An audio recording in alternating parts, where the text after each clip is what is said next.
Hello everyone, I welcome you all to my channel Arsidi academy once again. आज मैं physics यानी भौतिकी के प्रश्न को लेकर आई हूँ। फिजिक्स का पहला वीडियो है यह। इस तरह के 6 या 7 वीडियो और होगा जिसमें फिजिक्स के कुछ महत्वपूर्ण प्रश्नों को कवर किया जाएगा। तो आप लोग वीडियो को देखते रहिए और वीडियो पसंद आए तो एक लाइक ज़रूर कीजिए और चैनल पर पहली बार आए हैं तो इसे सब्सक्राइब करना ना भूलिए। ये सारे प्रश्न वन लाइनर है। तो चलिए चलते हैं प्रश्नों की ओर। पहला प्रश्न है, कार्य का मात्रक है। आंसर इसका होगा जूल, यानी कार्य का मात्रक है जूल। सेकंड प्रश्न, प्रकाश वर्ष इकाई यानी मात्रक है दूरी का। निर्वात में प्रकाश द्वारा एक वर्ष में तय की गई दूरी को प्रकाश वर्ष कहते हैं, यानी 1 light year is equal to 9.46 into 10⁻15 metre. अगला प्रश्न, एम्पियर मात्रक है विद्युत धारा का। पार्सेक की इकाई है दूरी की। दूरी मापने की सबसे बड़ी इकाई है पैरालेक्स सेकेंड। यह मेजरमेंट है एस्ट्रोनॉमिकल डिस्टेंस का। यहाँ 1 parsec is equal to 3.08 into 10⁻16 metre. Next, ऊष्मा का मात्रक है सेल्सियस। ल्यूमेन किसका मात्रक है? इसका आंसर है ज्योति फ्लक्स का। अगला प्रश्न, दाब का मात्रक है pascal. The SI unit for pressure is the pascal equal to 1 newton पर स्क्वायर मीटर। यहाँ पास्कल का फॉर्मूला दिया गया है। आइए देखते हैं पास्कल का फॉर्मूला क्या है। P A equal to N by metre square equal to K G by metre into second square. Next, candela मात्रक है ज्योति तीव्रता का। नेक्स्ट, यंग प्रत्यस्तता गुणांक का एसआई मात्रक है न्यूटन प्रति वर्ग मीटर। अगला प्रश्न, वैसी भौतिक राशियाँ जिनमें परिमाण के साथ साथ दिशाएं भी होती है और जो योग के निश्चित नियमों के अनुसार जोड़ी जाती है कहलाती है सदिश राशियाँ, यानी वेक्टर्स क्वांटिटीज। सदिश राशियाँ कौन कौन सी है आइए देखते हैं। जैसे वेग, त्वरण, विस्थापन, बल, रेखीय संवेग, कोणीय विस्थापन, कोणीय वेग, बल आघूर्ण, चुंबकीय क्षेत्र प्रेरण, चुंबकीय क्षेत्र तीव्रता, चुंबकन तीव्रता, चुंबकीय आघूर्ण, विद्युत तीव्रता, विद्युत धारा घनत्व, विद्युत गुरु आघूर्ण,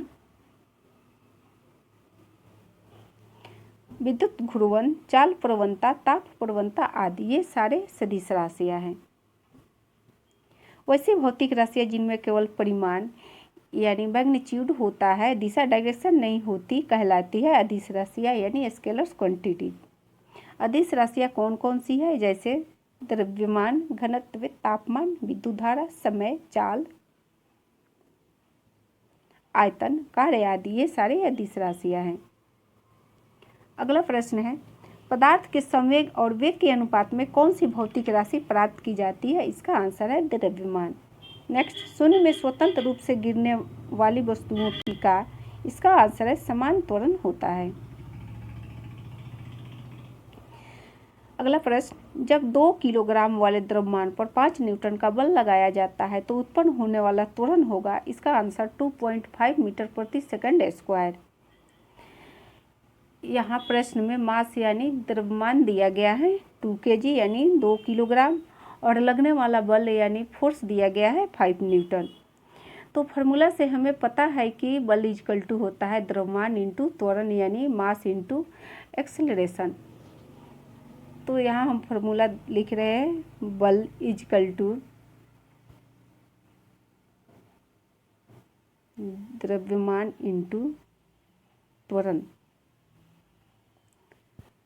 तो यहाँ बल फोर्स है F is equal to ma। Force कितना है? 5 इजकल टू 2 इंटू a, चूँकि a इजकल टू 5/2। तो यहाँ हमारा आंसर हुआ 2.5 मीटर प्रति सेकंड स्क्वायर। इतना हमारा आंसर हुआ। अगला प्रश्न, किसी भी स्थिर या गतिशील वस्तु की स्थिति और दिशा में तब तक कोई परिवर्तन नहीं होता जब तक उसका कोई बाह्य बल सक्रिय न हो। यह है न्यूटन का गति विषयक प्रथम नियम। नेक्स्ट, रॉकेट किस सिद्धांत पर कार्य करता है? इसका आंसर है संवेग संरक्षण के सिद्धांत पर। अगला प्रश्न, अश्व यदि एकाएक चलना प्रारंभ कर दे तो अश्वरोही के गिरने की आशंका का कारण है? इसका आंसर विश्राम जड़त्व। नेक्स्ट, क्रिकेट का खिलाड़ी तेजी से आती हुई बॉल को क्यों अपने हाथ को पीछे खींचकर पकड़ता है? इसका आंसर हुआ बॉल को विश्राम की स्थिति में लाने के लिए, जिससे उसे चोट न लग पाए। अगला प्रश्न है, द्रव्यमान व त्वरण का गुणनफल है? इसका आंसर है बल F = ma। नेक्स्ट, शरीर का वजन? इसका आंसर हुआ ध्रुवों पर अधिकतम होता है। अगला प्रश्न, किसी मनुष्य का भार पृथ्वी पर यदि 600 N है तो चंद्रमा पर उसका भार कितना होगा? इसका आंसर है 100 N। जैसे पृथ्वी पर कोई चीज़ 6 किलो का भार है तो वो चंद्रमा पर वो भार 1 किलो का हो जाएगा। जैसे यह 600 × 1/6, 6 से यहाँ 600 कट जाएगा तो हुआ 100 N यानी 100 न्यूटन इसका आंसर हुआ। पृथ्वी की सतह पर किसी का भार 29.4 N है, उसका द्रव्यमान कितना है? इसका आंसर हुआ 3 kg। 9.8 N बराबर होता है 1 किलोग्राम राशि के भार का, अतः 29.4 N बराबर होगा 3 किलोग्राम। एक अंतरिक्ष यात्री पृथ्वी तल की तुलना में चंद्र तल पर अधिक ऊंची छलांग लगा सकता है क्योंकि चंद्र तल पर गुरुत्वाकर्षण बल पृथ्वी तल की तुलना में अत्यल्प यानी बहुत कम है। अगला प्रश्न है, 1 किलोग्राम राशि का भार या वजन है 9.8 N यानी 9.8 न्यूटन के बराबर। नेक्स्ट, जड़त्व, आघूर्ण व कोणीय त्वरण का गुणनफल होता है, इसका आंसर है टार्क।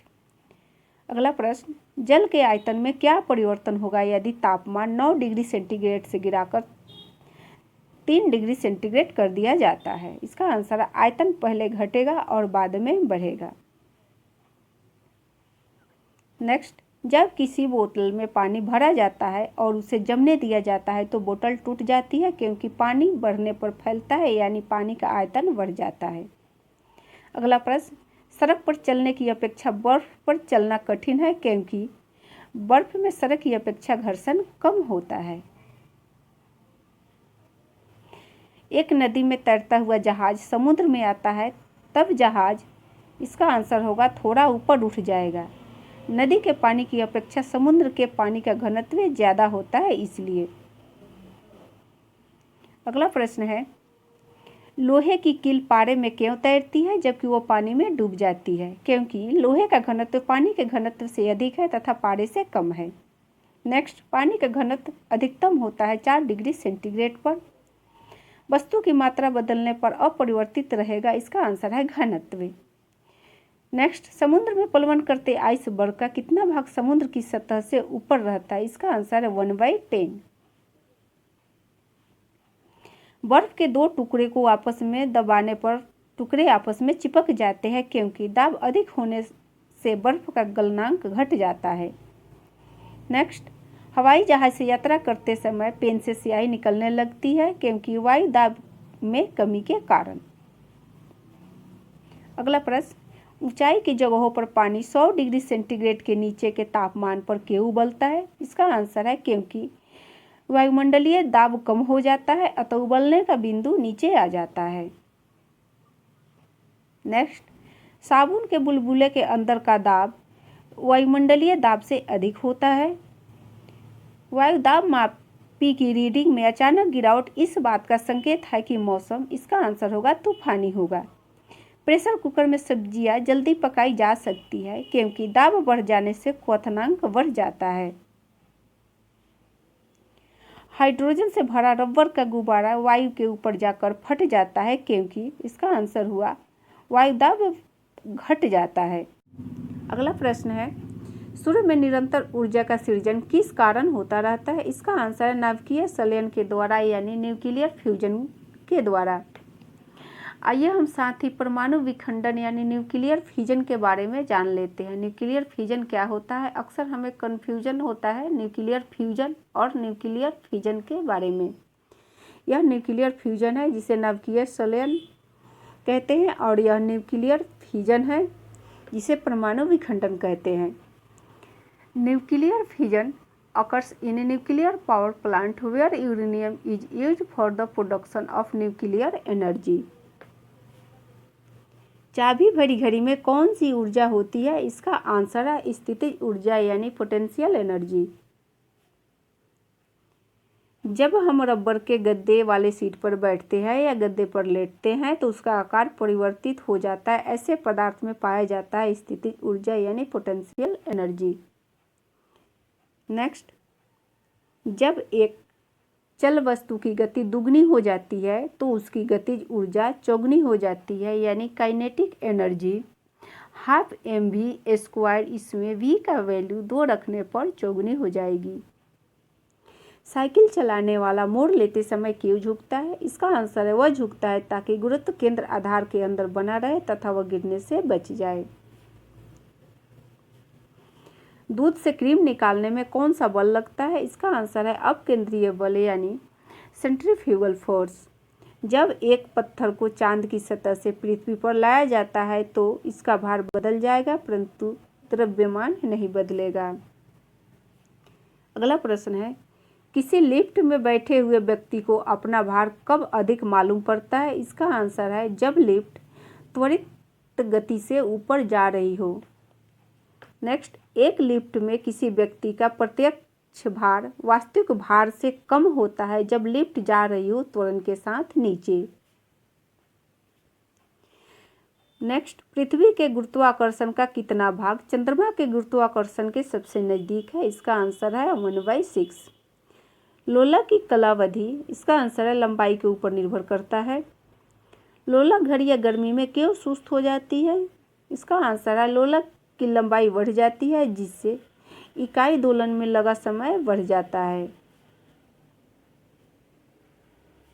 नेक्स्ट, किसी सरल लोलक की लंबाई 4% बढ़ा दी जाए तो उसका आवर्तकाल, इसका आंसर होगा 2% बढ़ जाएगा।